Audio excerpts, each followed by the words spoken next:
पहला प्रश्न है दोस्तों, लोक प्रशासन पर विधायी नियंत्रण का तरीका नहीं है क्या? तो सबसे पहले जान लेते हैं लोक प्रशासन पर विधायी नियंत्रण के तरीके कौन कौन से हैं।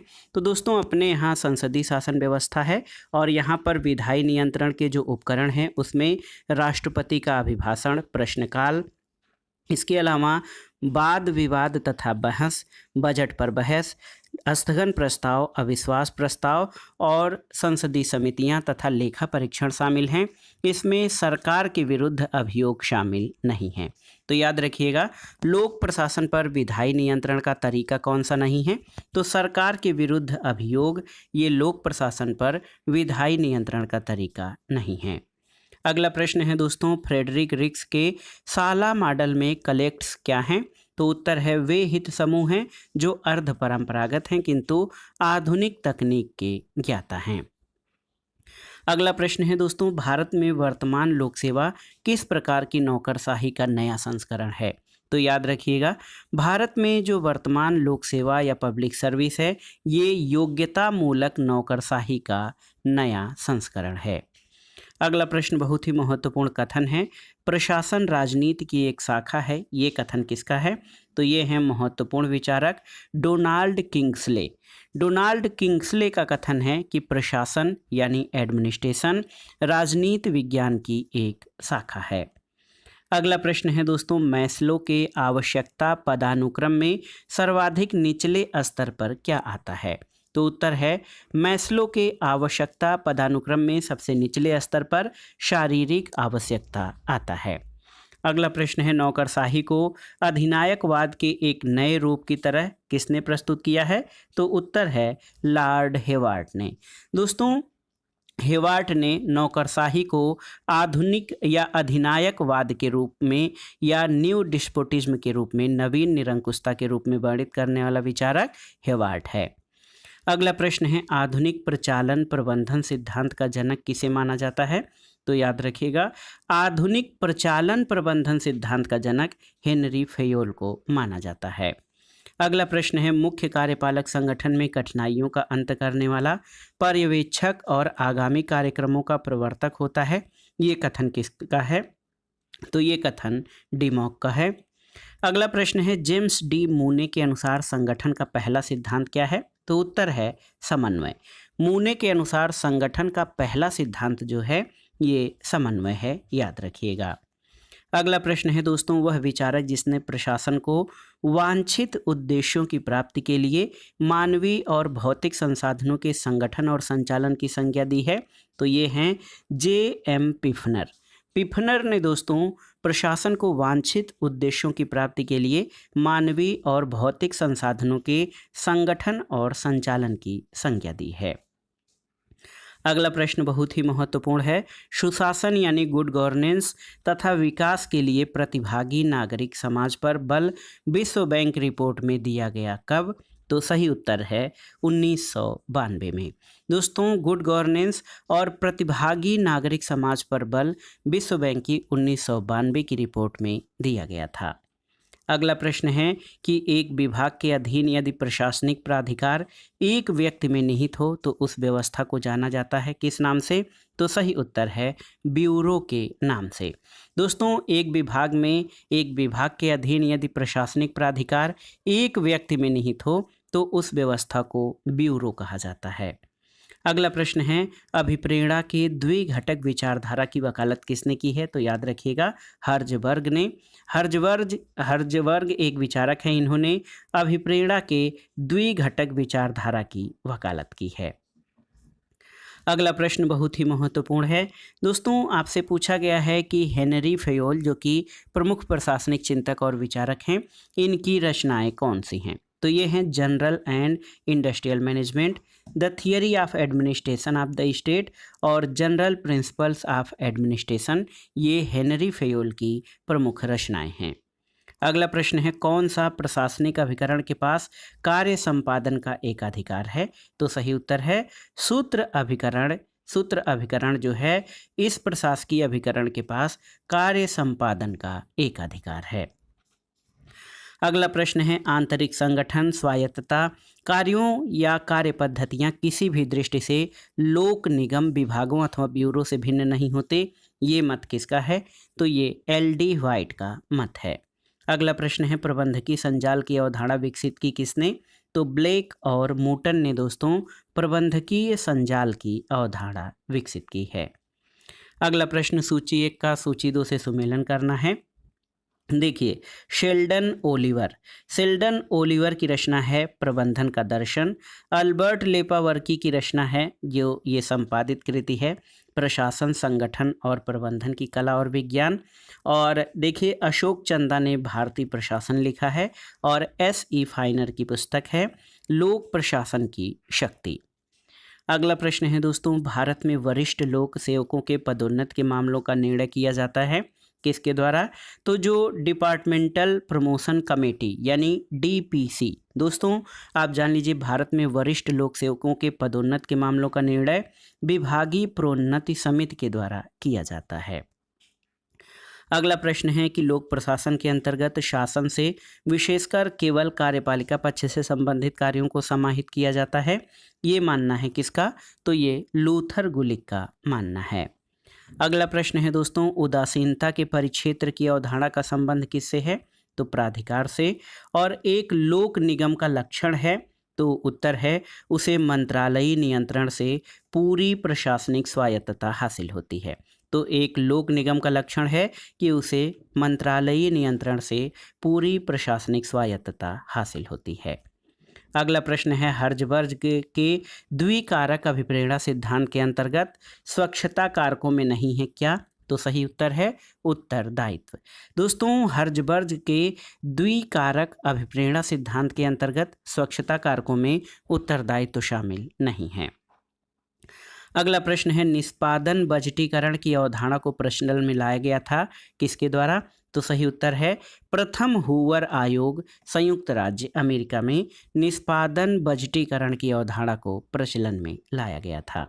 अगला प्रश्न है पद वर्गीकरण जो है ये किसका वर्गीकरण है? तो याद रखिएगा पद वर्गीकरण या पदों का विभाजन ये कर्तव्यों का विभाजन है।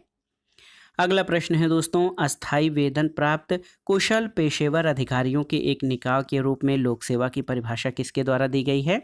तो ये परिभाषा हरमन फाइनर की है जो लोक सेवा को परिभाषित करते हुए कहते हैं कि ये अस्थायी वेतन प्राप्त तथा कुशल पेशेवर अधिकारियों का निकाय है। अगला प्रश्न है वह राष्ट्रपति जो अमेरिका में स्पॉइल सिस्टम के जनक के रूप में जाना जाता है? तो जैक्सन को। और देखिए सुशासन की अवधारणा के अंतर्गत एक महत्वपूर्ण बिंदु क्या है? तो उत्तर है पारदर्शिता।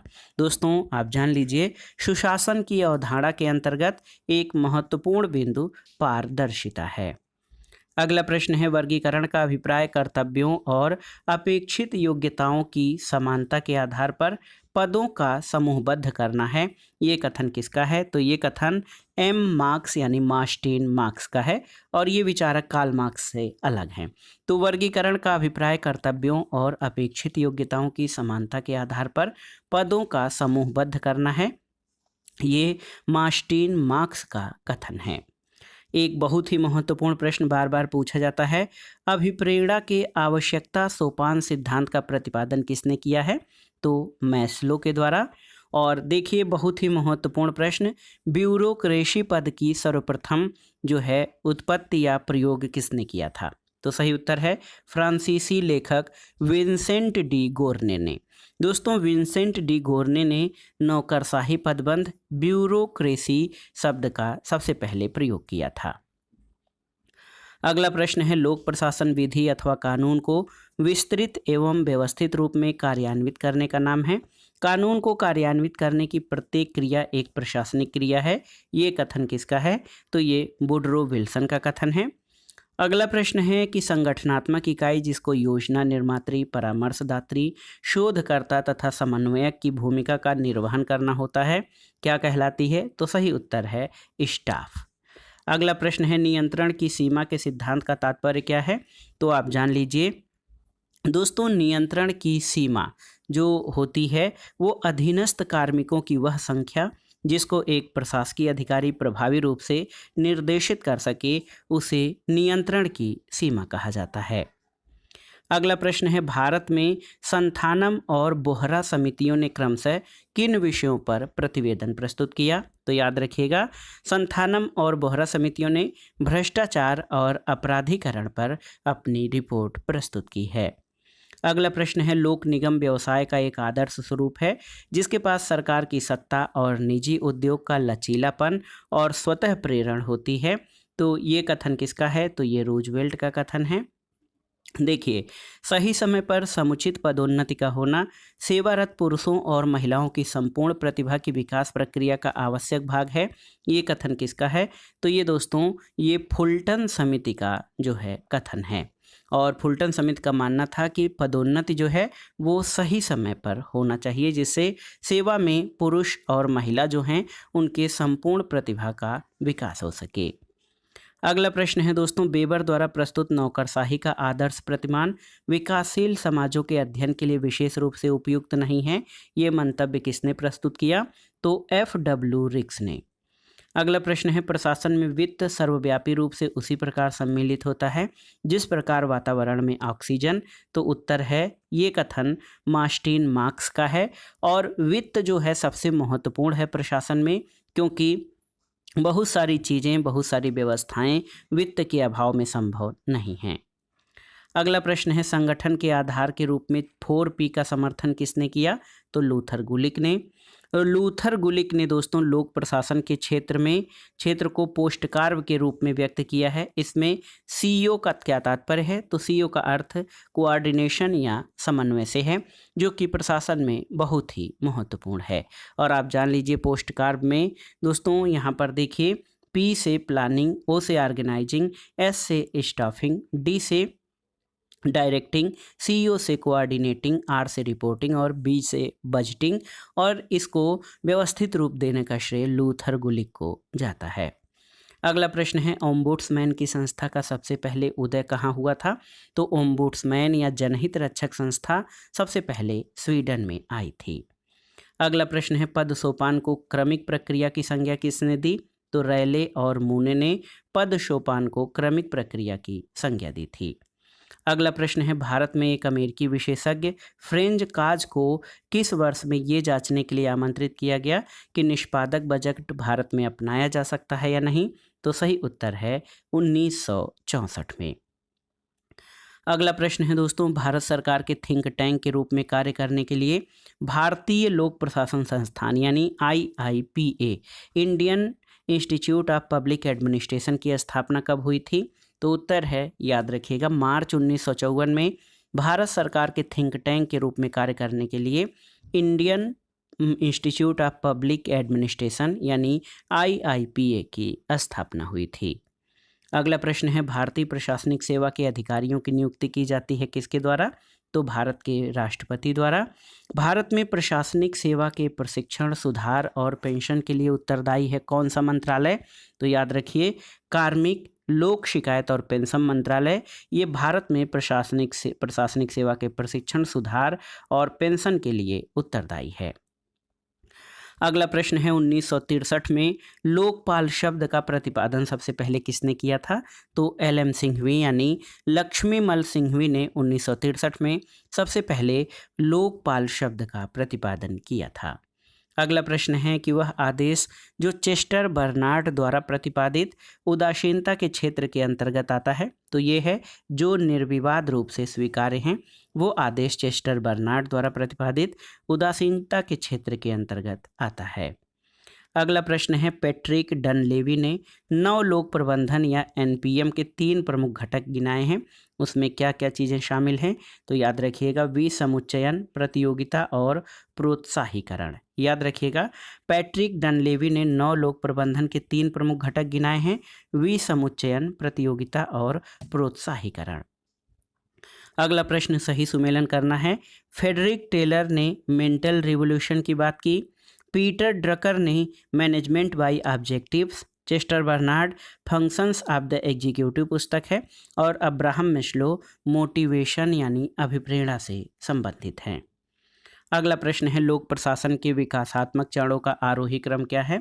तो सबसे जो पहला है राजनीति प्रशासन विभाजन 1887 से 1926, प्रशासन का सिद्धांत 1927 से 1937, चुनौती का युग 1938 से 1947, पहचान का संकट 1948 से 1970 और लोक नीति परिप्रेक्ष्य 1970 से अब तक चल रहा है। और ये लोक प्रशासन के विकासात्मक चरणों का जो है आरोही क्रम है। अगला प्रश्न है वह सिद्धांत जिसके लिए फ्रेडरिक हर्जबर्ग को जाना जाता है? तो उत्तर है अभिप्रेरणा सिद्धांत। अगला प्रश्न है दोस्तों फ्रेडरिक डब्ल्यू टेलर यानी FW टेलर की मौलिक रचनाएं कौन सी हैं? तो याद रखिएगा piece rate system, art of cutting metals और शार्प मैनेजमेंट, ये FW टेलर की रचनाएं हैं।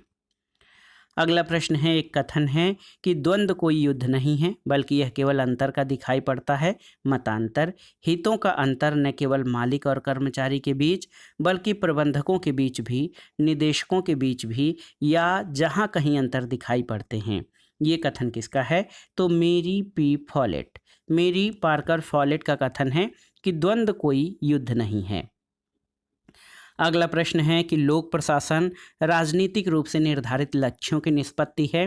ये कथन किसका है? तो ये वुडरो विल्सन का कथन है। और देखिए प्रसिद्ध परवर्णी शब्द पोस्ट कार्ब को किसने गढ़ा है? तो गुलिक और उर्विक ने।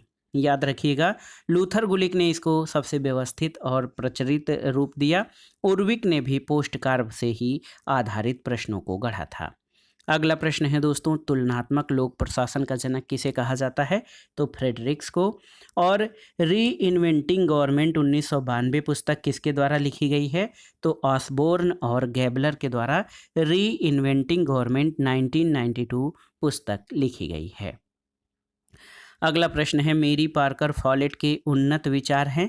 तो उत्तर है रचनात्मक द्वंद्व और एकीकरण यानी इंटीग्रेशन, ये मेरी पार्कर फॉलेट के उन्नत विचार हैं। अगला प्रश्न है कि बजट की परिभाषा दी गई है। बजट एक दस्तावेज है जिसमें सार्वजनिक राजस्व और व्यय की प्रारंभिक स्वीकृत योजना होती है। ये परिभाषा किसने दी? तो उत्तर है रेमो स्टोहम ने बजट की ये परिभाषा दी है। अगला प्रश्न है निष्पादन बजट ये दर्शाता है कि कोई सरकारी इकाई अपने लक्ष्यों और उद्देश्यों को किस सुगमता से प्राप्त करती है। निष्पादन बजट के केंद्रीय बिंदु क्या हैं? तो आप देख लीजिए इसमें निष्पादन स्तरों की स्थापना तथा सूचना संग्रहण की आवश्यकता होती है। जो कार्य किया जाता है उसकी मात्रा का मापन होता है, उस कार्य की गुणवत्ता अथवा उसके परिणाम का मापन होता है और इसका इस बात पर प्रभाव पड़ता है कि किसी विभाग को भविष्य में कितना पैसा प्राप्त होगा। अगला प्रश्न है 1989 में विश्व बैंक ने किसके संदर्भ में राष्ट्र में शासन या गवर्नेंस की संकल्पना प्रस्तुत की थी? तो सब सहारा यानी उप सहारा अफ्रीका के संदर्भ में। अगला प्रश्न है दोस्तों उपभोक्ता संरक्षण अधिनियम कब पारित किया गया था? तो याद रखिएगा 1986 में। अच्छा प्रशासन तथा लोकतंत्र साथ साथ चलते हैं, ये कथन किसका है? तो ये लूथर गुलिक का कथन है। Notes on theory of organisation किसके द्वारा लिखा गया है? तो याद रखिएगा लूथर गुलिक के द्वारा। अगला प्रश्न है ई गवर्नेंस या इलेक्ट्रॉनिक गवर्नेंस का अर्थ क्या है? तो उत्तर है सरकार किसी भी समय कहीं भी इलेक्ट्रॉनिक माध्यम से सेवाओं और सूचनाओं का वितरण, कागज रहित कार्यालय और पारदर्शितापूर्ण तथा पारदर्शी सरकारी कार्य, ये ई गवर्नेंस का अर्थ है। अगला प्रश्न है आधुनिक राज्य में लोक प्रशासन के बढ़ते महत्व के लिए उत्तरदायी कारक कौन कौन से हैं? तो सबसे महत्वपूर्ण है कि कल्याणकारी राज्य का उदय, वैज्ञानिक और तकनीकी प्रगति, जनसंख्या में तेजी से बढ़ोतरी और आर्थिक नियोजन, ये आधुनिक राज्य में लोक प्रशासन के बढ़ते महत्व के लिए उत्तरदायी हैं। अगला प्रश्न है नौकरशाही या ब्यूरोक्रेसी शब्द का प्रयोग सबसे पहले किसने किया? तो विंसेंट डी गोर्ने ने। अगला प्रश्न है हूवर आयोग ने किस पर आधारित संगठन के निर्माण की सिफारिश की? तो हूवर आयोग ने प्रयोजन पर आधारित संगठन के निर्माण की सिफारिश की थी। अगला प्रश्न है दोस्तों नेतृत्व के गुणमूलक दृष्टिकोण का प्रारंभ या प्रणेता किसने किया? तो सही उत्तर है चेस्टर बर्नार्ड। दोस्तों ये नेतृत्व यानी लीडरशिप के गुणमूलक दृष्टिकोण के प्रणेता हैं। अगला प्रश्न है उत्तम शासन का सार क्या है?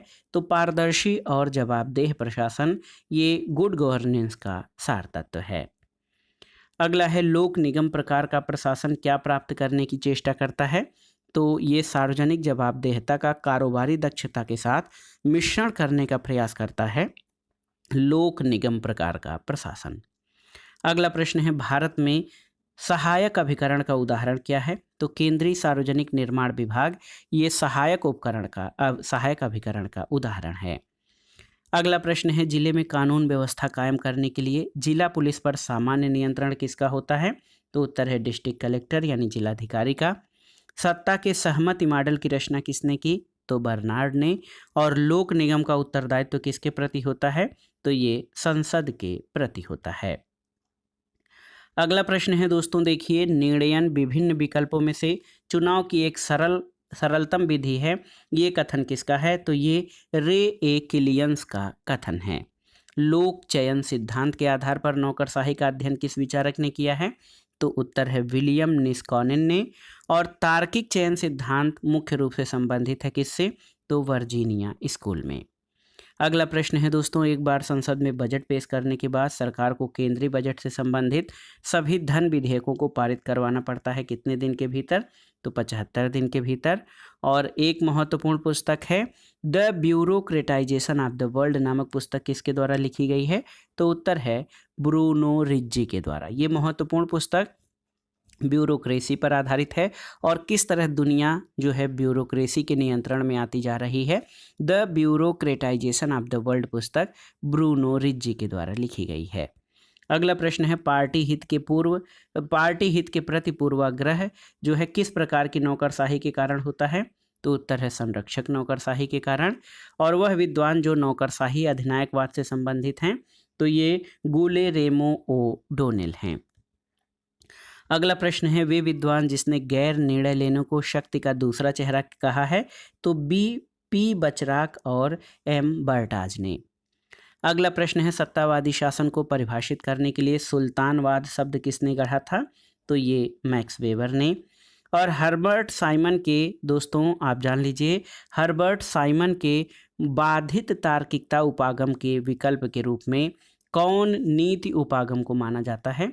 तो सही उत्तर है चार्ल्स लिंडब्लोम का इंक्रीमेंटलिज्म प्रतिमान जो है ये हर्बर्ट साइमन के बाधित तार्किकता उपागम के विकल्प के रूप में माना जाता है। अगला प्रश्न है वह समूह जिसको सुशासन के मूल सिद्धांत के रूप में माना जाता है? तो उत्तर है निष्पक्षता, सहभागिता और उत्तरदायित्व। इनको सुशासन या गुड गवर्नेंस के मूल सिद्धांत के रूप में माना जाता है। अगला प्रश्न है नौकरशाही के कार्य क्या हैं? तो प्रशासन को अंजाम देना, नीति संबंधी सलाह देना, राजनीतिक स्थिरता बनाए रखना और हितों का स्पष्टीकरण और समूहीकरण करना, ये नौकरशाही या ब्यूरोक्रेसी के कार्य हैं। अगला प्रश्न है द्वितीय प्रशासनिक सुधार आयोग ने सरकार के विचारार्थ कितने रिपोर्ट दी थी? तो सही उत्तर है 15 रिपोर्टें। अगला है कि भौतिकी या रसायन की तरह प्रशासन भी सिद्धांतों से शासित होता है, ये कथन किसका है? तो ये लूथर गुलिक का कथन है। और अगला प्रश्न और इस वीडियो का आखिरी प्रश्न है कि वे घटक जो लोक सेवकों के द्वारा प्रशासनिक नैतिकता के पालन में बाधक हैं, तो उदासीनता और अंध नियम परकता या अनधिकार ये लोक सेवकों द्वारा प्रशासनिक नैतिकता के पालन में बाधक हैं। तो दोस्तों ये था आज का वीडियो सिविक्स एग्जाम बूस्टर श्रृंखला के अंतर्गत प्रवक्ता परीक्षा, गवर्नमेंट डिग्री कॉलेज और उच्चतर शिक्षा द्वारा आयोजित असिस्टेंट प्रोफेसर परीक्षा, नेट जेआरएफ तथा अन्य राज्यों द्वारा आयोजित शिक्षक भर्ती परीक्षाओं के लिए लोक प्रशासन के सिद्धांत और लोक प्रशासन के विचारकों से संबंधित महत्वपूर्ण प्रश्नों का रिवीजन जो आपके आगामी परीक्षाओं के लिए बहुत ही उपयोगी है। आप इन प्रश्नों को तैयार कर लीजिए। दोस्तों वीडियो आपको कैसा लगा हमें कमेंट बॉक्स में ज़रूर बताइएगा। वीडियो को लाइक करें, शेयर करें और इस चैनल मार्गदर्शन फॉर सिविल सर्विसेज को सब्सक्राइब करें। वीडियो देखने के लिए धन्यवाद दोस्तों, नमस्कार। पहला प्रश्न है दोस्तों, वह देश जहां कोई व्यक्ति लोक सेवा में लगभग किसी भी स्तर पर और लगभग किसी भी आयु में प्रविष्ट हो सकता है। तो सही उत्तर क्या है? सही उत्तर है संयुक्त राज्य अमेरिका यानी यूएसए में। दोस्तों यूएसए में यानी अमेरिका में कोई व्यक्ति लोक सेवा में लगभग किसी भी स्तर पर और लगभग किसी भी आयु में प्रविष्ट हो सकता है। अगला प्रश्न सुमेलन करना है सूची 1 का सूची 2 से। तो इसमें उपागम और उनकी विशेषताओं का मिलान करना है। देखिए, उपागम है पारिस्थितिकी उपागम, ये अग्रेरिया इंडस्ट्रिया से संबंधित है। इसकी विशेषता निर्णय निर्माण यानी डिसीजन मेकिंग, ये तथ्य मूल्य कथन। नौकरशाही विधिक तर्कपूर्ण विशेषता इसकी है। और सामान्य व्यवस्था, ये नकारात्मक प्रतिसंभरण से संबंधित है। अगला प्रश्न है वैज्ञानिक प्रबंधन का लक्ष्य है। तो सही उत्तर है दोस्तों, वैज्ञानिक प्रबंधन या साइंटिफिक मैनेजमेंट का लक्ष्य उच्चतर औद्योगिक दक्षता यानी हायर इंडस्ट्रियल जो है एफिशिएंसी प्राप्त करना है। अगला प्रश्न सही सुमेलन करना है। यहाँ पर देखिए महत्वपूर्ण है सूची 1 का सूची 2 से। तो पब्लिक एडमिनिस्ट्रेशन में एल्टन मेयो का नाम मानव संबंध सिद्धांत यानी ह्यूमन रिलेशनशिप थियरी से संबंधित है। हेनरी फेयोल संगठन के शास्त्रीय सिद्धांत से संबंधित हैं, याद रखिएगा। निकोलस हेनरी का संबंध दोस्तों नव लोक प्रबंधन यानी न्यू पब्लिक मैनेजमेंट से संबंधित है। और एफ.डब्ल्यू. टेलर ये वैज्ञानिक प्रबंध सिद्धांत यानी साइंटिफिक मैनेजमेंट थियरी से संबंधित हैं।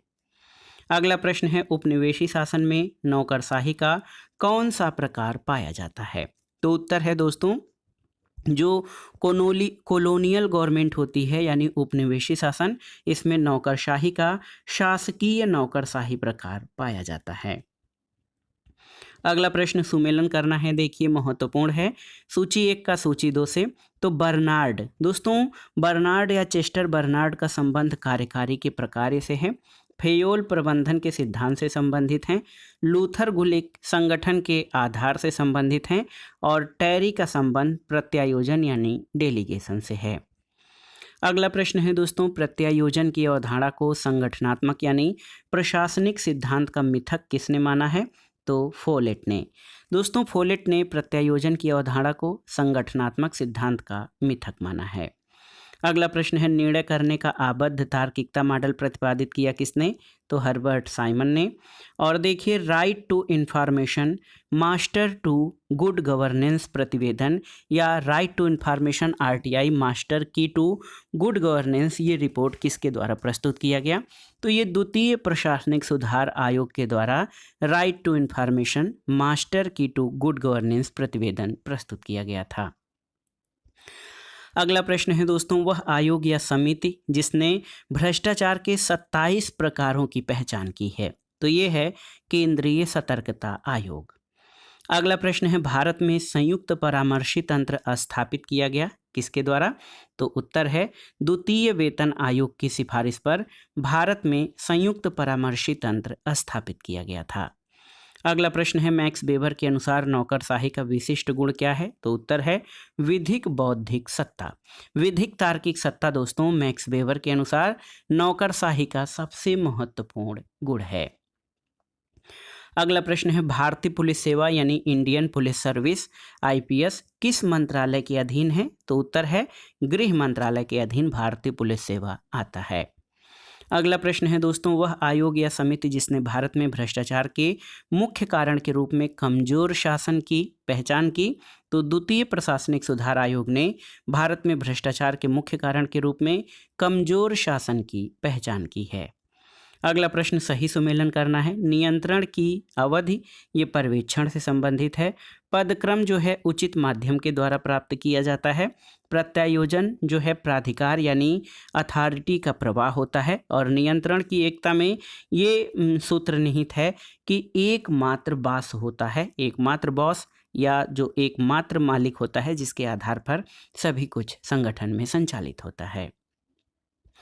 अगला प्रश्न है दोस्तों, नियंत्रण काल की अवधि निर्धारित करने वाले कारक कौन से हैं? तो देखिए संगठन की अवधि, पर्यवेक्षक का व्यक्तित्व, अधीनस्थ व्यक्तियों की क्षमता और संगठनात्मक ढांचा ये नियंत्रण काल की अवधि निर्धारित करने वाले कारक हैं।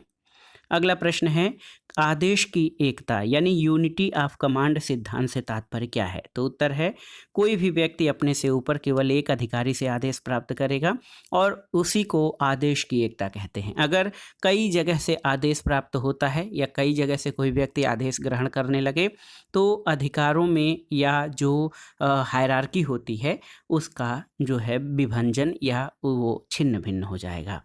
अगला प्रश्न है भारतीय लोक प्रबंधन संस्थान यानी IIPA Indian institute of public administration ये कहाँ पर है? तो ये नई दिल्ली में स्थित है। अगला प्रश्न है दोस्तों सर्वप्रथम प्रबंधन में कामगार की भागीदारी के विचार को किसने प्रस्तुत किया था? तो उत्तर है मैरी पार्कर फॉलेट ने। दोस्तों सबसे पहले प्रबंधन में कामगार की भागीदारी के विचार को मैरी पार्कर फॉलेट ने प्रस्तुत किया था। अगला प्रश्न है नव लोक प्रबंधन की विशेषता क्या है? तो नव लोक प्रबंधन संविदा देना, प्राधिकार का हस्तांतरण, निष्पादन मूल्यांकन पर ध्यान और प्रबंधन पर ध्यान ये सभी न्यू पब्लिक एडमिनिस्ट्रेशन की मुख्य विशेषताएं हैं। अगला प्रश्न है दोस्तों क्लासिकल सिद्धांत की समालोचना सुखकर, लोकोक्ति, मिथक, नारा और आडंबरपूर्ण समरूपताओं के रूप में किसने कहा है? तो सही उत्तर है हर्बर्ट साइमन ने। दोस्तों साइमन ने जो लोक प्रशासन के क्लासिकी सिद्धांत हैं उनको मिथक या आडंबरपूर्ण समरूपता कहा है।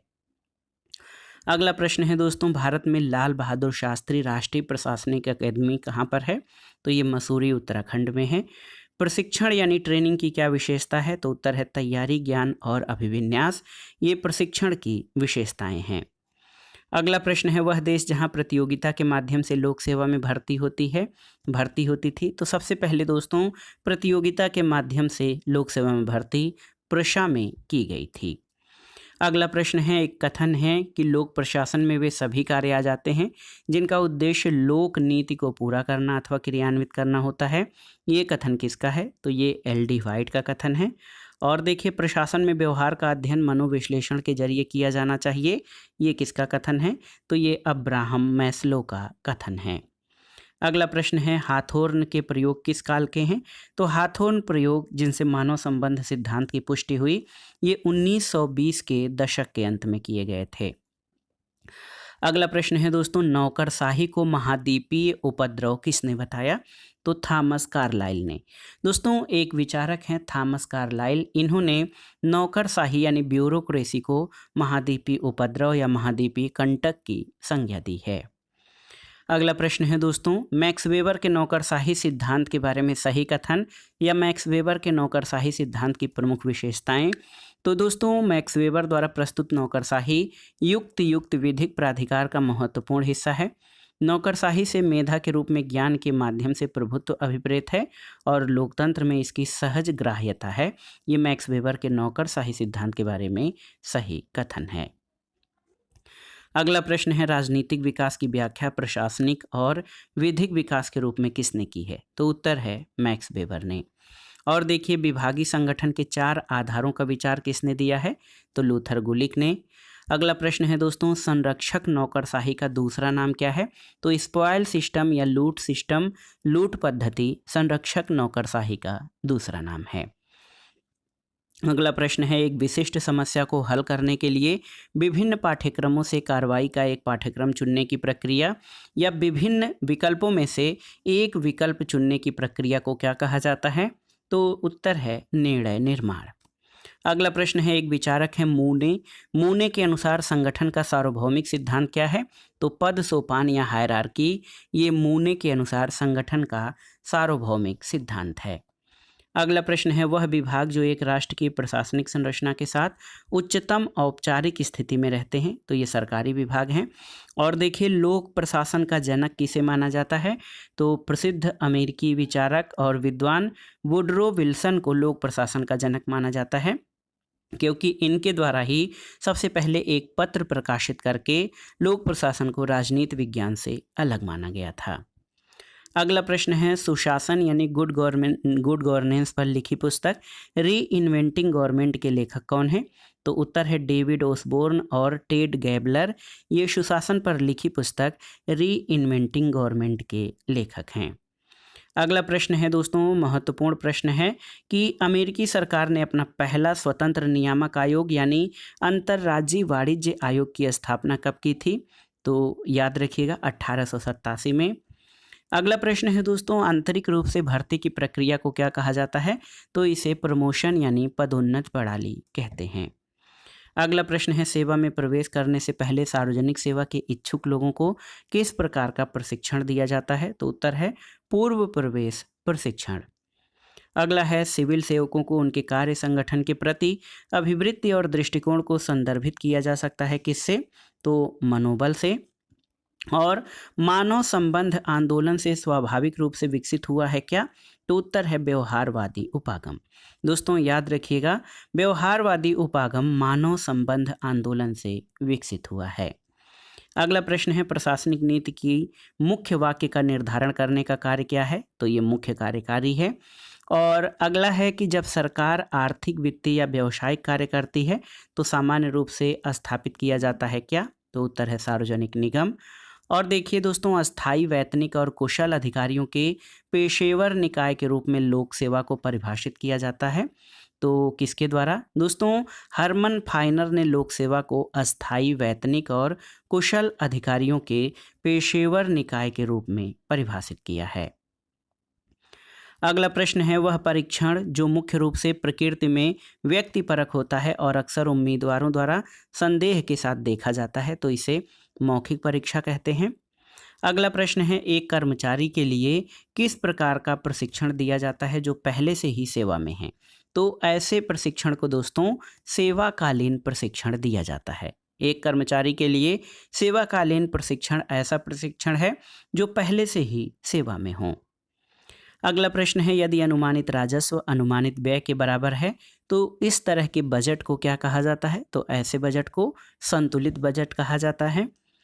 अगला प्रश्न है दोस्तों, प्रशासनिक कृत्यों और निर्णयों की वैधता के निर्धारण करने की न्यायालयों की शक्ति को जाना जाता है किस रूप में? तो जुडिशियल रिव्यू या न्यायिक समीक्षा। दोस्तों कार्यपालिका के आदेश, प्रशासनिक कार्य और अपने स्वयं के द्वारा दिए गए निर्णयों की वैधता का निर्धारण करने के लिए जो न्यायालय की शक्ति है उसको न्यायिक समीक्षा कहते हैं। अगला प्रश्न है, प्रबंधन की वह प्रणाली जिसका पर्यावरण के साथ कोई अंतर संबंध नहीं है, इसको बंद प्रणाली कहते हैं। वाटसन ने दोस्तों 7S संगठनात्मक ढांचे के माध्यम से प्रबंध और नेतृत्व के मध्य अंतर की व्याख्या की है। इसमें क्या चीज़ें शामिल हैं? तो सही उत्तर है रणनीति, संरचना और व्यवस्था इसमें शामिल होती हैं। अगला प्रश्न है, भारत में सर्वप्रथम किस राज्य ने लोकायुक्त अधिनियम लागू किया था? तो उत्तर है महाराष्ट्र ने। और अगला प्रश्न है दोस्तों, नौकरशाही शब्द फ्रांसीसी शब्द ब्यूरो से लिया गया है, इसका अर्थ क्या होता है? तो उत्तर है मेज या लिखने की मेज। और ब्यूरोक्रेसी शब्द का प्रयोग सबसे पहले फ्रांसीसी विचारक विंसेंट डी गुर्ने के द्वारा किया गया था। अगला प्रश्न है दोस्तों, परीक्षा प्रणाली विधि के अंतर्गत अभ्यर्थियों की योग्यता कौन निर्धारित करता है? तो नियुक्ति अधिकारी। और वह प्रणाली जो कर्मचारियों की नौकरियों में दिलचस्पी रखती है और उनके लिए प्रभावी प्रोत्साहन के रूप में कार्य करती है, तो ये है पदोन्नति। निर्णय निर्माण की ब्रेन स्टॉर्मिंग विधा का विकास किसने किया था? तो एलेक्स एफ ऑसबॉर्न के द्वारा ब्रेन स्टॉर्मिंग पद्धति का विकास किया गया था। भारत में प्रशासनिक सुधारों के क्रियान्वयन के लिए आवश्यकता होती है किसकी? तो 3 चरणों की। और चयन की प्रक्रिया में पहला आवश्यक कदम क्या है? तो उत्तर है चयन की प्रक्रिया में पहला आवश्यक कदम भर्ती है। अगला प्रश्न है, वह पद्धति जो नई भर्ती के सिविल सेवकों के दोष और कमियों को दूर करता है, तो उसे प्रशिक्षण कहते हैं। पदोन्नत का सबसे पुराना सिद्धांत कौन सा है? तो सीनियरिटी, जो सीनियरिटी बेस्ड प्रमोशन होता है दोस्तों, ये पदोन्नति यानी प्रमोशन का सबसे पुराना सिद्धांत माना जाता है। अगला प्रश्न है, प्रशासन का बुनियादी और आवश्यक तत्व क्या है? तो उत्तर है संगठन यानी ऑर्गेनाइजेशन, ये प्रशासन का बुनियादी तत्व है। अगला प्रश्न है, स्वतंत्र नियामक आयोग अद्वितीय नया नवाचार है किसका?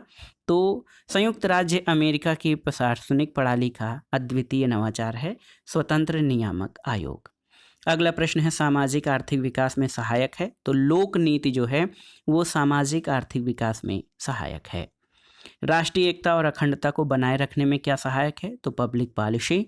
और समाज को उसकी बेहतरी के लिए सुगठित करना किसका उद्देश्य है? तो ये लोक नीति का उद्देश्य है। अगला प्रश्न है दोस्तों, रिक्स का फ्यूज्ड मॉडल आधारित है किस पर? तो कृषि की निर्भरता पर, राजशाही परिवार के आधिपत्य और वस्तु के विनिमय पर आधारित आर्थिक व्यवस्था पर। अगला प्रश्न है दोस्तों, नव लोक प्रशासन प्रबंधन के विषय हैं क्या क्या? तो निजी क्षेत्र के तौर तरीकों को अंगीकार करना, संशोधित रिपोर्टिंग और निगरानी तंत्र और निष्पादन लक्ष्य, ये नव लोक प्रशासन प्रबंधन के विषय हैं। अगला प्रश्न है, नेतृत्व को अधीनस्थों को लगन और विश्वास के साथ कार्य करने के लिए प्रेरित करने की प्रबंधक की योजना के रूप में परिभाषित किया है किसने? तो सही उत्तर है कूट्स और ओ डेनिल ने। दोस्तों, कूट्स और ओ डोनेल ने नेतृत्व यानी लीडरशिप को अधीनस्थों को लगन और विश्वास के साथ कार्य करने के लिए प्रेरित करने की प्रबंधक की योजना के रूप में परिभाषित किया है। अगला प्रश्न है, किस प्रकार का नीति मूल्यांकन उसके आधारभूत उद्देश्यों के प्राप्ति की सफलता के स्तर को निर्धारित करने पर बल देता है? तो ये कार्यक्रम प्रभाव मूल्यांकन है। और एक बुक है दोस्तों, towards a new public administration, Minnowbrook perspective, जिससे कि न्यू या नव लोक प्रशासन की पृष्ठभूमि माना जाता है, उदय का कारक माना जाता है।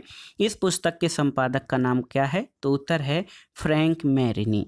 दोस्तों, फ्रैंक मैरिनी ने towards a new public administration, Minnowbrook perspective नामक पुस्तक प्रकाशित किया था। अगला प्रश्न है कि लोक प्रशासन को राज्य के कार्यों पर संयुक्त प्रबंधन की कला और विज्ञान के रूप में किसने परिभाषित किया? तो ड्वाइट वाल्डो यानी डी वाल्डो ने दोस्तों लोक प्रशासन को राज्य के कार्यों पर संयुक्त प्रबंधन की कला और विज्ञान दोनों के रूप में परिभाषित किया है। अगला प्रश्न है दोस्तों, निर्णय निर्माण उपागम का व्यवस्थित अनुक्रम क्या है? तो समस्या की पहचान, सूचना की खोज, विकल्प की व्याख्या और विकल्प का चयन, ये निर्णय निर्माण उपागम का व्यवस्थित अनुक्रम है। अगला प्रश्न है, लेखक और उनके पुस्तकों का मिलान करना है। तो यहाँ पर देखिए, पॉल एच एपल्बी ने morality and administration in democratic government पुस्तक लिखी है।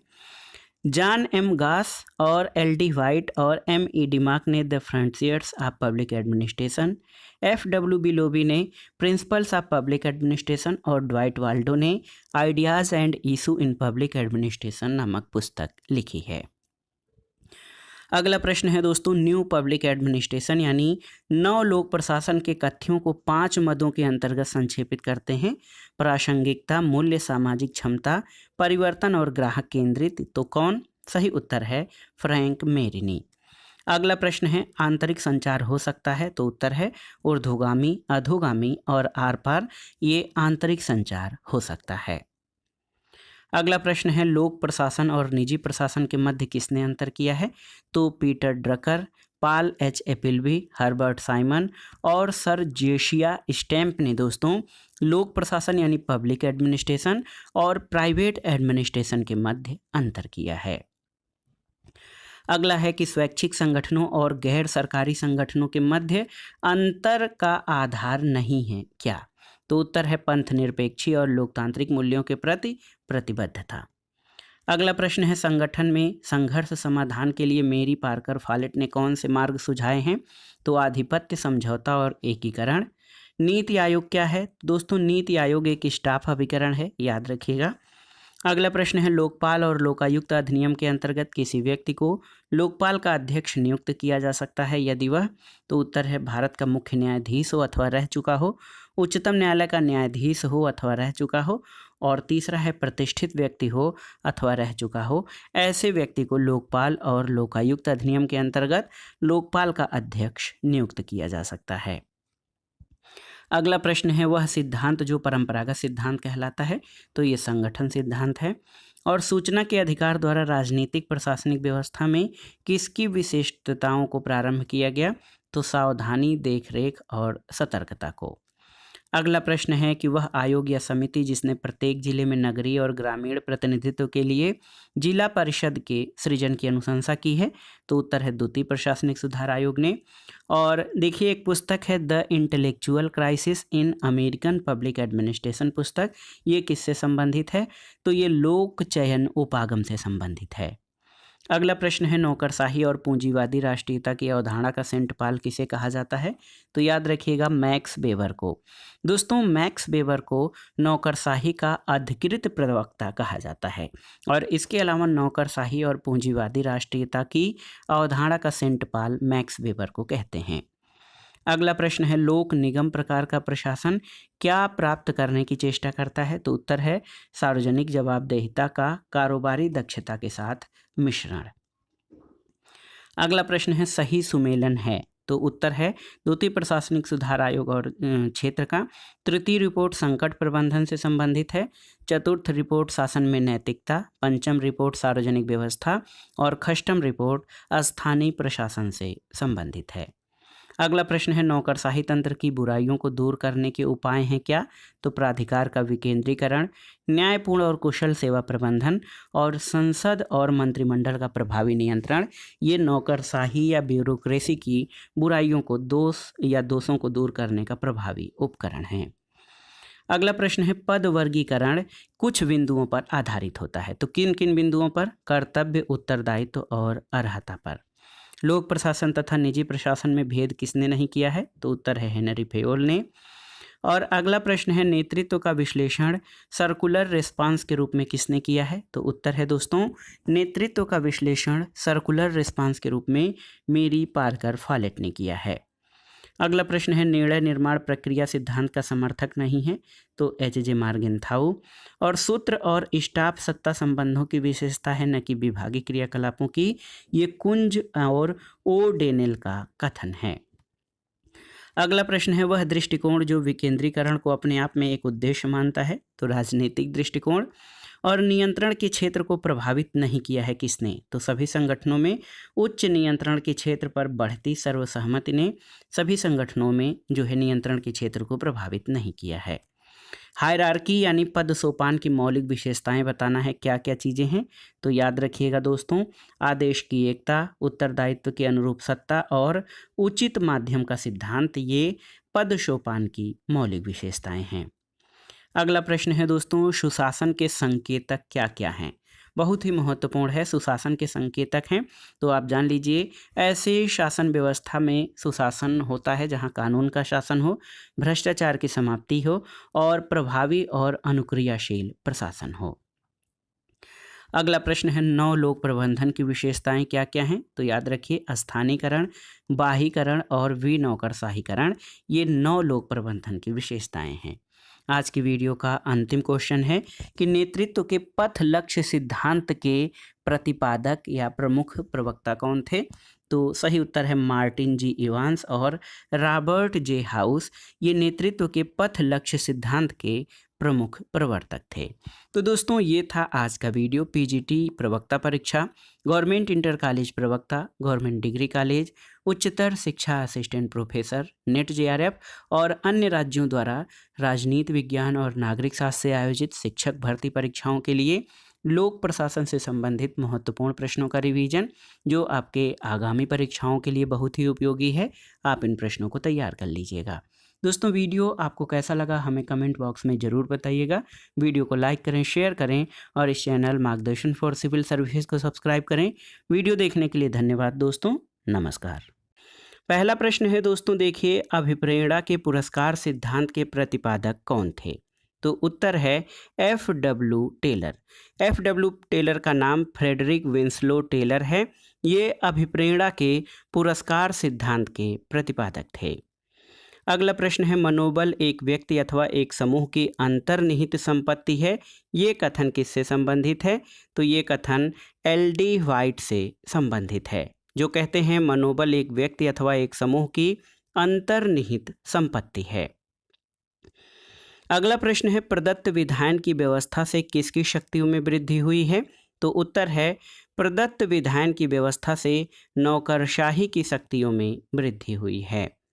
अगला है कि एक लोक निगम का लक्षण क्या है? तो याद रखिएगा प्रशासनिक स्वायत्तता, वित्तीय स्वायत्तता और कार्मिक स्वायत्तता ये पब्लिक जो निगम है दोस्तों उनका लक्षण है।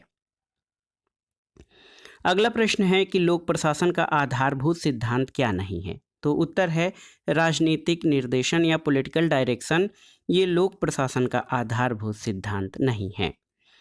अगला प्रश्न है, हर्बर्ट साइमन के निर्णय निर्माण उपागम की विशेषता क्या है? तो बुद्धिपरक वैज्ञानिक। याद रखिएगा, हर्बर्ट साइमन का नाम डिसीजन मेकिंग थियरी से संबंधित है और इनके निर्णय निर्माण उपागम की विशेषता बुद्धिपरक वैज्ञानिक है। अगला प्रश्न है दोस्तों, केंद्रीकरण बनाम विकेंद्रीकरण की धारणा उत्तरदायित्व, प्रशासकीय, कार्यात्मक और बाह्य कारकों से प्रभावित होती है। ये कथन किसका है? तो ये जेम्स फेसलर का कथन है। अगला है, सामाजिक साम्य को कौन मान्य ठहराता है? तो न्यू पब्लिक एडमिनिस्ट्रेशन या नव लोक प्रशासन, ये दोस्तों सोशल इक्विलिब्रियम को मान्य ठहराता है। अगला प्रश्न है कि आचार नीति केंद्रित लोक नीतियों का अनुमोदन कौन करता है? तो नवीन लोक प्रशासन या नव लोक प्रशासन दोस्तों आचार नीति केंद्रित लोक नीतियों का अनुमोदन करता है। समन्वय का सर्वाधिक महत्वपूर्ण साधन क्या है? तो प्लानिंग या नियोजन, ये समन्वय का सर्वाधिक महत्वपूर्ण साधन है। अगला प्रश्न है, सार्वजनिक निगम व्यवस्था में हम सार्वजनिक स्वामित्व, सार्वजनिक उत्तरदायित्व और सार्वजनिक उद्देश्यों के हितार्थ व्यावसायिक प्रबंधन का सम्मिश्रण स्थापित कर रहे हैं। ये कथन किसका है? तो ये मार्शल ई डिमॉक का कथन है। अगला प्रश्न सही सुमेलन से है। छागला आयोग 1962, प्रशासनिक सुधार आयोग 1966, गोरे समिति 1971 और सरकारिया आयोग की स्थापना 1983 में हुई थी। अगला प्रश्न है, नवीन लोक प्रशासन द्वारा समर्थन किया गया किसका? तो याद रखिएगा, बहुलवाद, विकेंद्रीकरण और मानवतावाद का समर्थन नव लोक प्रशासन या नवीन लोक प्रशासन के द्वारा किया गया था। लूट पड़ाली या स्पॉयल सिस्टम किस देश में सर्वाधिक प्रचलित है? तो अमेरिका के प्रशासनिक व्यवस्था की महत्वपूर्ण विशेषता लूट पड़ाली है। अगला प्रश्न है, एकात्मक, संसदात्मक और संघात्मक सरकारों की मुख्य विशेषता क्या है? तो नौकरशाही या ब्यूरोक्रेसी, ये सभी प्रकार की सरकारों में सबसे महत्वपूर्ण जो है प्रशासकीय अभिकरण है। अगला प्रश्न है, सार्वजनिक निगम व्यवस्था में हम सार्वजनिक स्वामित्व, सार्वजनिक उत्तरदायित्व और सार्वजनिक उद्देश्यों के हितार्थ व्यावसायिक प्रबंधन का सम्मिश्रण स्थापित कर रहे हैं। ये बहुत ही महत्वपूर्ण प्रश्न है। अगला प्रश्न है, इंग्लैंड में नियोक्ता कर्मचारी संबंधों के परिप्रेक्ष्य में व्हिटले परिषदों की स्थापना का सुझाव किसने दिया था? तो उत्तर है रैमजे बर्निंग समिति ने। और देखिए, पुरुषों और महिलाओं का लोक सेवाओं में सही वक्त पर सही पदोन्नति करना लोक सेवाओं में पूर्ण क्षमताओं को विकसित करने की अति आवश्यक प्रक्रिया है। ये कथन किसका है? तो ये फुलटन समिति द्वारा ये कहा गया था। अगला प्रश्न है, समिति द्वारा उच्च पदस्थ लोक सेवाओं के वर्तमान प्रचलित वार्षिक गोपनीय प्रतिवेदन के स्थान पर कार्य प्रदर्शन मूल्यांकन के आधार पर पदोन्नति की सिफारिश किसने की थी? तो सुरेंद्र नाथ समिति ने। आदेश की एकता, देखिए यूनिटी ऑफ कमांड यानी आदेश की एकता अवधारणा किस सिद्धांत की पूरक है? तो उत्तर है आदेश की एकता की अवधारणा सोपानिक बंध या हायरार्किकल सिस्टम से की सिद्धांत की पूरक है। अगला प्रश्न है, नवीन लोक प्रशासन के संबंध में हनी प्रतिवेदन कब प्रस्तुत किया गया था? तो 1967 में। जो नौकरशाही स्वयं को लोकहित का संरक्षक मानती है किंतु जनमत से स्वतंत्र तथा उसके प्रति उत्तरदायी नहीं है, उसे क्या कहा जाता है? तो उसे संरक्षक नौकरशाही या अभिभावक नौकरशाही कहा जाता है। अगला प्रश्न है, पोस्ट कॉर्ब की सिद्धांत की प्रबंधकीय कार्यों का संबंध किससे है? तो लूथर गुलिक दोस्तों पोस्ट कॉर्ब की अवधारणा के जो हैं प्रतिपादक हैं। F.W. रिक्स प्रसिद्ध हैं किसके लिए? तो फ्रेडरिक्स दोस्तों F.W. रिक्स जो है ये पारिस्थितिकी उपागम के लिए प्रसिद्ध हैं। अगला प्रश्न है, संगठन के आधार के रूप में 4P की विवेचना करने वाला कौन था? तो ये लूथर गुलिक था। और देखिए, वैज्ञानिक प्रबंध सिद्धांत का प्रतिपादन किसके द्वारा किया गया? तो Frederick Winslow Taylor. F.W. Taylor दोस्तों साइंटिफिक मैनेजमेंट थियरी के प्रतिपादक हैं। अगला प्रश्न है, सूत्र और स्टाफ प्रकार के संगठन का सर्वप्रथम किस जो है क्षेत्र में प्रादुर्भाव हुआ था? तो सूत्र लाइन एंड स्टाफ प्रकार के संगठन का सबसे पहले सैन्य प्रशासन में प्रादुर्भाव हुआ था। अगला प्रश्न है, प्रशासनिक सुधार आयोग 1966 ने भारत में लोकपाल के किन देशों के ऑम्बुड्समैन की तरह स्थापना की, अनुशंसा की थी? तो ऑम्बुड्समैन, जिसको हिंदी में जनहित रक्षक कहा जाए, ये स्कैंडिनेवियन देश फिनलैंड, स्वीडन, नॉर्वे और डेनमार्क में प्रचलित था। और प्रशासनिक सुधार आयोग 1966 ने भारत में इसी ऑम्बुड्समैन के आधार पर जो है लोकपाल के तरह जो है एक पद की सिफारिश की थी। अगला प्रश्न है, मैक्स वेबर द्वारा विवेचित सत्ता के प्रकार में क्या शामिल है? तो देखिए, विवेकी विधिक सत्ता, पारंपरिक और चमत्कारिक सत्ता, ये मैक्स वेबर द्वारा विवेचित जो सत्ता के प्रकार हैं उसमें उनके द्वारा वर्णन किया गया था। अगला प्रश्न है, हर्बर्ट साइमन का योगदान प्रसिद्ध है किस क्षेत्र में? तो निर्णय निर्माण के क्षेत्र में हर्बर्ट साइमन का महत्वपूर्ण योगदान है। अगला प्रश्न है दोस्तों, सुशासन या गुड गवर्नेंस का तात्पर्य क्या है? तो जनता के हित में कार्य करना, व्यवस्था में अधिकतम सहभागिता अदा करना और सरकार और समाज में सहयोग, ये सुशासन का प्रमुख जो है अर्थ है। अगला प्रश्न है, वह विद्वान जिसने पद सोपान को स्केलर प्रक्रिया कहा? तो मूने और रैले ने। याद रखिएगा दोस्तों, मूने और रैले ने पद सोपान को स्केलर प्रक्रिया कहा है। एक बहुत ही महत्वपूर्ण कथन है कि प्रशासन और वित्त यानी एडमिनिस्ट्रेशन एंड फाइनेंस को एक दूसरे से अलग नहीं किया जा सकता। ये कथन किसका है? तो ये एल.डी. व्हाइट का कथन है। लोक प्रशासन के विकास का वह काल जिसको संकट का काल कहा जाता है, तो ये चतुर्थ चरण 1948 से 1970 को दोस्तों संकट का काल यानी क्राइसिस पीरियड कहा जाता है। अगला प्रश्न है, लोक प्रशासन का संबंध सरकार के क्या और कैसे से है? ये कथन किस विद्वान का है? तो उत्तर है M.E. डिमाक का कथन है। अगला प्रश्न है दोस्तों, वह सिद्धांत जिसकी सीमाओं को दूर करने का उपाय गैंग प्लैंक है? तो ये पद सोपान की सीमाओं को दूर करने का उपाय गैंग प्लैंक है। आदेश की एकता का सिद्धांत सुनिश्चित करता है क्या? तो उत्तर है उत्तरदायित्व यानी रिस्पॉन्सिबिलिटी को सुनिश्चित करता है आदेश की एकता का सिद्धांत। अगला प्रश्न है, विकास प्रशासन किससे संबंधित है? तो तृतीय विश्व या तीसरी दुनिया के देशों से संबंधित है विकास प्रशासन। अगला प्रश्न बहुत ही महत्वपूर्ण है कि संरचना और मानवीय संबंधों के रूप में संगठन को किसने परिभाषित किया है? तो डिमाक ने। और देखिए, राष्ट्रीय प्रशासनिक अकादमी किन संस्थानों के विलय का परिणाम थी? तो IAS स्टाफ स्कूल दिल्ली और IAS स्टाफ कॉलेज शिमला। दोस्तों, राष्ट्रीय प्रशासन अकादमी या जो है प्रशासनिक एकेडमी जिसको कहा जाए एडमिनिस्ट्रेटिव स्टाफ कॉलेज, ये IAS स्टाफ स्कूल दिल्ली और IAS स्टाफ कॉलेज शिमला के विलय का परिणाम थी। भारतीय प्रशासन की विशेषताएं क्या हैं? तो रूढ़िवादी दृष्टिकोण, लाल फीताशाही और राजनीतिक तटस्थता, ये भारतीय प्रशासन की विशेषताएं हैं।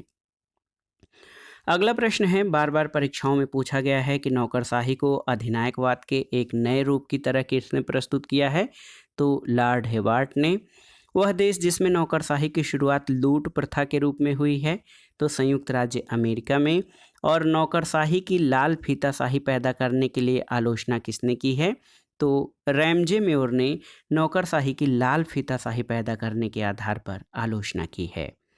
अगला प्रश्न है, जिलाधीश का प्रकार क्या नहीं है? तो आप देखिए, न्याय पंचायतों के निर्णयों के विरुद्ध अपील की सुनवाई, ये जिलाधीश का प्रकार नहीं है। अगला प्रश्न है, मैक्स वेबर के नौकरशाही के मॉडल के व्यवहारवादी आलोचक कौन हैं? तो M. क्रोजियर और कार्ल ड्यूस। दोस्तों, ये मैक्स वेबर के नौकरशाही मॉडल के व्यवहारवादी आलोचक हैं। अगला प्रश्न है, लोक सेवकों की नियुक्ति की अवस्थाओं का अनुक्रमिक क्रम क्या है? तो सबसे पहले विज्ञापन, फिर लिखित परीक्षा, फिर साक्षात्कार और उसके बाद में भर्ती की जाती है। अगला प्रश्न, सही सुमेलन करना है। संथानम समिति, ये भ्रष्टाचार की रोकथाम के लिए। अशोक मेहता समिति ने पंचायती राज की 2 स्तरीय व्यवस्था की सिफारिश की। कोठारी समिति ने नई भर्ती करने की नीति और चयन के तरीके की सिफारिश की थी। और फुलटन समिति ने ब्रिटिश सिविल सर्विस के पुनर्गठन के संबंध में अपनी सिफारिशें दी थी। अगला प्रश्न है दोस्तों, भारत में लोकायुक्त संस्था स्थापित करने वाला पहला राज्य कौन सा है? तो ये महाराष्ट्र था। और भारत में स्थानीय सरकारों के लिए ऑम्बुड्समैन की स्थापना की सिफारिश किसने की थी? तो प्रथम प्रशासनिक सुधार आयोग ने। अगला प्रश्न है ऑम्बुड्समैन संस्था सर्वप्रथम प्रारंभ हुई थी कहाँ पर? स्वीडन में। भारत में प्रतिबद्ध नौकरशाही के विचार की वकालत किसने की? तो श्रीमती इंदिरा गांधी ने। और लोकपाल और लोकायुक्त बिल 1968 जिसे लोकसभा ने पारित किया वो निरर्थक हो गया था। क्यों? तो इसका कारण ये था कि चौथी लोकसभा की समयावधि से पहले भंग होने के कारण ये बिल जो है निरर्थक हो गया था। अगला प्रश्न है दोस्तों, गृह सचिव एन बोहरा की अध्यक्षता वाली भारत सरकार की प्रशासनिक समिति 1993 ने क्या निष्कर्ष निकाला?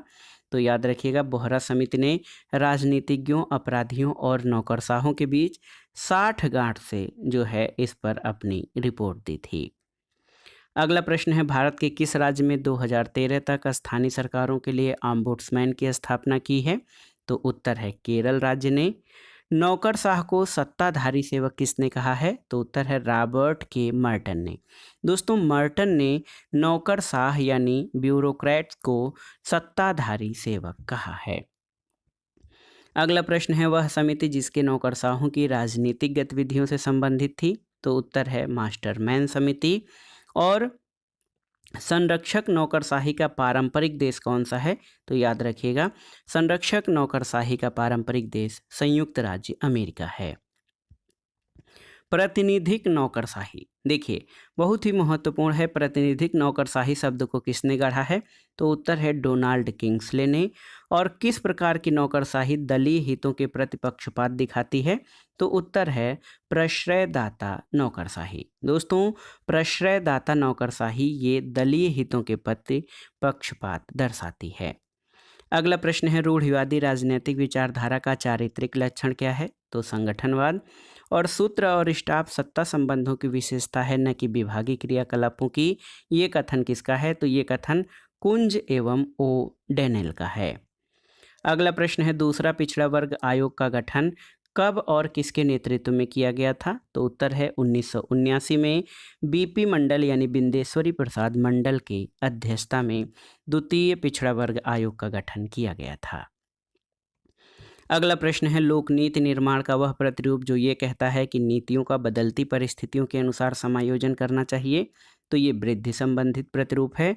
और ओम्बुड्समैन का प्रस्तावित भारतीय प्रतिरूप क्या है? तो ये बहुत ही महत्वपूर्ण प्रश्न है, आप जान लीजिए। दोस्तों, ओम्बुड्समैन का जो भारतीय प्रस्तावित प्रतिरूप है ये है लोकपाल और लोकायुक्त। आप जान लीजिए, लोकपाल और लोकायुक्त दोस्तों ओम्बुड्समैन का जो भारतीय प्रतिरूप है वो है। अगला प्रश्न है, देखिए पंचायती राज संस्थाओं के चुनाव और मतदाता सूचियों की तैयारी करवाने का कार्य कौन करता है? तो याद रखिएगा, पंचायती राज संस्थाओं के लिए जो चुनाव और मतदाता सूचियां हैं इनको तैयार करने का कार्य केंद्रीय चुनाव आयोग नहीं बल्कि राज्य चुनाव आयोग करता है। भारत में लोकपाल की नियुक्ति के लिए सबसे पहले विधेयक पेश किया गया था कब? तो 1968 में। और दोस्तों, एक कथन है कि नौकरशाही मंत्रिमंडलीय उत्तरदायित्व के लबादे में फलती फूलती है। ये कथन किसका है? तो ये प्रसिद्ध कथन रैमजे म्योर का है कि नौकरशाही मंत्रिमंडलीय उत्तरदायित्व के ओट में फलती फूलती है। अगला प्रश्न है, पूर्णतया वचनबद्ध नौकरशाही हुई वह सामाजिक परिवर्तन ला सकती है जो पंचवर्षीय योजनाओं और प्रगतिशील विधान में निहित है। ये किसने कहा? तो ये इंदिरा गांधी ने कहा था। वह मंत्रालय जो सेवार्थी वृंद सिद्धांत के आधार पर गठित मंत्रालय का उदाहरण है। तो ये कृषि मंत्रालय है। और लोक प्रशासन के अध्ययन के उपागमों का अनुक्रमिक क्रम क्या है? तो उत्तर है संस्थागत उपागम, व्यवहारिक उपागम, व्यवस्था उपागम और लोकनीति उपागम। ये सभी लोक प्रशासन के अध्ययन के उपागमों का जो है जो क्रम है, अनुक्रमिक क्रम। अगला प्रश्न है, आयोजना, संगठन निर्माण, समन्वय कार्य और बजट निर्माण कार्य की प्रबंधन की तकनीकें और कौशल सार्वजनिक तथा निजी प्रशासन में एक समान है। ये विचार किसका है? तो दोस्तों, पुराने विचारक जो हैं Henri Fayol, M P. Follett, Luther Gulick और एल उर्विक, ये सभी मानते हैं कि सार्वजनिक प्रशासन और निजी प्रशासन में आयोजना, संगठन निर्माण, समन्वय कार्य और बजट निर्माण की तकनीकें समान हैं। पी के थुंगन समिति के गठन के विषय में सही कथन क्या है? तो जिला आयोजना में आवश्यक राजनीतिक और प्रशासकीय संरचना के प्रारूप पर विचार करना, ये थुंगन समिति के गठन के बारे में सही है। अगला प्रश्न है वह आयोग या समिति जिसने व्हिसल ब्लोअरों के संरक्षण की सिफारिश की, तो द्वितीय प्रशासनिक सुधार आयोग ने। और देखिए प्रशासन उन व्यक्तियों का कार्य होता है जो किसी संगठन में प्रबंधकीय कार्यों को संपन्न करने में संलग्न रहते हैं। ये विचार किसका है, तो देखिए ये कई विचारकों ने गुलिक, साइमन, विक्टर थॉमसन और हेनरी फेयोल यही कहते हैं कि प्रशासन उन व्यक्तियों का कार्य है जो किसी संगठन में प्रबंधकीय कार्यों को संपन्न करने में संलग्न रहते हैं। अगला प्रश्न है लोक प्रशासन के विकास का वह चरण जिसको राजनीति शासन द्विविभाजन का युग कहा जाता है, तो ये प्रथम चरण था, क्योंकि इसी में सबसे पहले प्रथम चरण में ही राजनीति विज्ञान और प्रशासन को अलग अलग विषय माना गया है। नवीन लोक प्रबंधन की प्रमुख विशेषताएं कौन सी हैं, तो नागरिकों का सशक्तिकरण, लोक नौकरशाही की वियुक्ति और लागत में कटौती, ये नवीन लोक प्रबंधन की प्रमुख विशेषताएं हैं। अगला प्रश्न है कि मानव संबंध सिद्धांत में स्क्वीलर है क्या, तो स्क्वीलर दोस्तों ह्यूमन रिलेशन थियरी में वह व्यक्ति है जो दूसरों के बारे में हानिकारक जानकारी पर्यवेक्षक को देता है। अगला प्रश्न सही सुमेलन करना है घटना, तो देखिए proverbs of administration Herbert Simon ने कहा था, प्रिंसिपल्स ऑफ मैनेजमेंट ये हेनरी फेयोल की रचना है, functions of executive Chester Barnard ने लिखा है, और एलिमेंट्स ऑफ पब्लिक एडमिनिस्ट्रेशन ये FM मार्क्स की रचना है। अगला प्रश्न है दोस्तों बजट को लक्ष्यों की एक श्रृंखला जिसमें कीमत पर्चियां संलग्न हैं इसके रूप में किसने परिभाषित किया है, तो उत्तर है विल्डावस्की ने। और सिद्धांत और चिंतकों का सुमेलन करना है, आप देखिए परंपरागत सिद्धांत हेनरी फेयोल, मानव संबंध सिद्धांत एल्टन मेयो, निर्णय निर्माण सिद्धांत के प्रतिपादक हर्बर्ट साइमन और लोक वर्ण सिद्धांत B ओस्ट्रम से संबंधित है। अगला प्रश्न है दोस्तों शून्य आधारित बजट या जीरो बेस्ड बजट के सृजनकर्ता कौन है, तो पीटर ए। फिर ई शासन क्या है, तो ये लागत दक्ष, पारदर्शी, समय की बचत करने वाला और अनुक्रियात्मक शासन है, ई गवर्नेंस। अगला प्रश्न है नौकरशाही सत्तावाद का प्रकार है, तो सैनिक शासन नौकरशाही सत्तावाद का प्रकार है। अगला प्रश्न है पारिस्थितिकी उपागम का पूर्ववर्ती क्या है, तो व्यवस्था उपागम दोस्तों पारिस्थितिकी उपागम का पूर्ववर्ती है। अगला प्रश्न है किसी प्रशासक प्रबंधक की 6 विशेषताएं वे निर्दिष्ट की हैं, शारीरिक, मानसिक, नैतिक, सामान्य शिक्षा, विशिष्ट ज्ञान और अनुभव किसने, तो हेनरी फेयोल ने। अगला प्रश्न है दोस्तों सहायक एजेंसी का उदाहरण क्या है, तो लोक निर्माण विभाग ये सहायक एजेंसी का उदाहरण है। अगला प्रश्न है दोस्तों नौकरशाही का वह प्रकार जो दलगत हितों के प्रति पूर्वाग्रह दर्शाता है, तो ये संरक्षक नौकरशाही है। और किस प्रकार के प्रशिक्षण द्वारा लोक सेवा के लिए भावी भर्ती किए जाने वालों को तैयार किया जाता है, तो ये जान लीजिए प्रवेश पूर्व प्रशिक्षण। दोस्तों नौकरी में आने के पहले या नियुक्ति के बाद जो प्रशिक्षण दिया जाता है किसी भी कार्य के करने के लिए, तो उसको प्रवेश पूर्व प्रशिक्षण कहते हैं। अगला प्रश्न है विकास प्रशासन एक कार्य उन्मुख और उद्देश्योन्मुख प्रशासनिक व्यवस्था है, ये कथन किसका है, तो याद रखिएगा इंपॉर्टेंट क्वेश्चन है। एडवर्ड बीडनर का कथन है कि विकास प्रशासन यानी डेवलपमेंट प्रशासन एक कार्य उन्मुखी और उद्देश्य उन्मुखी प्रशासनिक व्यवस्था है। अगला प्रश्न है उच्च पद पर प्रोन्नति में शामिल हैं क्या, तो पद में परिवर्तन, वेतन में परिवर्तन, कर्तव्यों में परिवर्तन और सबसे महत्वपूर्ण उत्तरदायित्व में परिवर्तन। ये उच्च पद पर जो प्रमोशन होता है उसमें ये सारी चीज़ें शामिल होती हैं। अगला प्रश्न है नीति का बचाव कार्य है, तो लाइन एजेंसी का। और किस विचारक ने आलोचना करते हुए कहा कि नौकरशाही वह संगठन है जो अपनी त्रुटियों से सीखने के बावजूद अपने व्यवहार में सुधार नहीं कर सकता है, तो सही उत्तर है M क्रोजियर का कथन है। अगला प्रश्न सही सुमेलन करना है, देखिए नौकरशाही सिद्धांत विवेक संगत संगठन, शास्त्रीय सिद्धांत में प्रशासनिक प्रक्रिया पर बल दिया गया, व्यवस्था सिद्धांत पर्यावरणीय बोध के प्रति आग्रह को दर्शाता है और व्यवहारवाद स्वप्रत्यक्षीकरण की बात करता है। अगला प्रश्न है राजनीति प्रशासन द्विविभाजन को अस्वीकृत किसने किया था, तो उत्तर है हर्बर्ट साइमन ने। और मैक्स वेबर ने कितने प्रकार के संभव प्रकार के प्राधिकरण या प्राधिकार की पुनरावृत्ति की है, तो उत्तर है 3 प्रकार के। एक देखिए बहुत ही महत्वपूर्ण पत्र है, इसको पुस्तक लिखा गया है कि 1887 में प्रकाशित पुस्तक द स्टडी ऑफ एडमिनिस्ट्रेशन के लेखक कौन थे?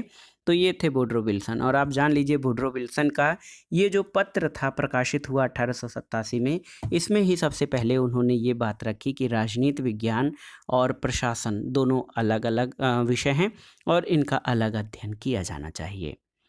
अगला प्रश्न है, पद सोपान व्यवस्था के दोषों को दूर करने के लिए पुल व्यवस्था का प्रतिपादन किसने किया? तो हेनरी फेयोल ने। हाथोर्न प्रयोगों को किसके नेतृत्व में संपन्न किया गया? तो एल्टन मेयो को। और इसी आधार पर एल्टन मेयो को मानव संबंध सिद्धांत का सूत्रधार माना जाता है। अगला प्रश्न है दोस्तों, पद सोपान को स्केलर पद्धति का नाम किसने दिया? तो मूने और रैले ने। और एशेटन समिति के प्रतिवेदन किससे संबंधित है? तो उत्तर है प्रशिक्षण से संबंधित है एशेटन समिति का प्रतिवेदन। अगला प्रश्न है दोस्तों, रूढ़िवादी राजनीतिक विचारधारा का चारित्रिक लक्षण क्या है? तो ये है संगठनवाद। आगे आइए देखते हैं, निश्चित अवधि के लिए लंबी योजनाएं तैयार करने की सुविधा जैसे कि अतीत की भारतीय पंचवर्षीय योजना किस प्रकार के अर्थव्यवस्था का उदाहरण है? तो उत्तर है दोस्तों कि ये नियंत्रित अर्थव्यवस्था का उदाहरण है। परिभाषित शब्द नौकरशाही 18वीं शताब्दी में गढ़ा गया। तो नौकरशाही शब्द विंसेंट डी गोर्ने द्वारा जो है फ्रांस में गढ़ा गया था। नौकरशाही सिद्धांत के आलोचक कौन हैं? तो आप जान लीजिए टालकाट पार्सन्स, माइकल क्रोजियर, रॉबर्ट प्रेस्टस और F.W. रिक्स ये नौकरशाही सिद्धांत के आलोचक हैं। अगला प्रश्न है, किस प्रकार की नौकरशाही स्वयं को लोकहित का संरक्षक मानती है लेकिन वह लोकमत से स्वतंत्र और प्रत्युत्तरदायी नहीं है? तो उत्तर है अभिभावक या संरक्षक नौकरशाही ये स्वयं को लोकहित का संरक्षक मानती है लेकिन वह लोकमत से स्वतंत्र है और प्रत्युत्तरदायी नहीं है। समन्वय का सर्वाधिक महत्वपूर्ण साधन क्या है? तो नियोजन यानी प्लानिंग। और प्रदत्त व्यवस्थापन की व्यवस्था से प्रदत्त विधायन या डेलीगेटेड लेजिस्लेशन से किसकी शक्तियों में वृद्धि हुई है? तो आप जानते हैं इससे नौकरशाही की शक्तियों में वृद्धि हुई है। अगला प्रश्न है, हर्बर्ट साइमन के निर्णय निर्माण सिद्धांत की विशेषता क्या है? तो ये बुद्धिपरक और वैज्ञानिक है। अगला प्रश्न है, वह विद्वान जिसने नेतृत्व को सर्कुलर रिस्पांस के रूप में विश्लेषित किया था? तो MP फॉलेट ने। और लास्ट क्वेश्चन है, देखिए कि 1950 के दशक में विकास प्रशासन उभरा था, क्यों? तो उत्तर है उपनिवेशवादी तीसरी दुनिया में तेजी से विकास लाने के लिए 1950 के दशक में विकास प्रशासन का उद्भव हुआ था। तो दोस्तों ये था आज का वीडियो। प्रवक्ता परीक्षा यानी PGT असिस्टेंट प्रोफेसर उच्चतर शिक्षा सेवा चयन आयोग और अन्य राज्यों द्वारा आयोजित परीक्षाओं के लिए महत्वपूर्ण प्रश्नों का जो है संकलन, और इसमें हमने लोक प्रशासन के सिद्धांतों से संबंधित महत्वपूर्ण प्रश्नों को कवर किया और ये प्रश्न आपके आगामी परीक्षाओं के लिए बहुत ही उपयोगी हैं, आप इनको तैयार कर लीजिएगा। दोस्तों वीडियो आपको कैसा लगा हमें कमेंट बॉक्स में ज़रूर बताइएगा। वीडियो को लाइक करें, शेयर करें और इस चैनल मार्गदर्शन फॉर सिविल सर्विसेज को सब्सक्राइब करें। वीडियो देखने के लिए धन्यवाद दोस्तों, नमस्कार।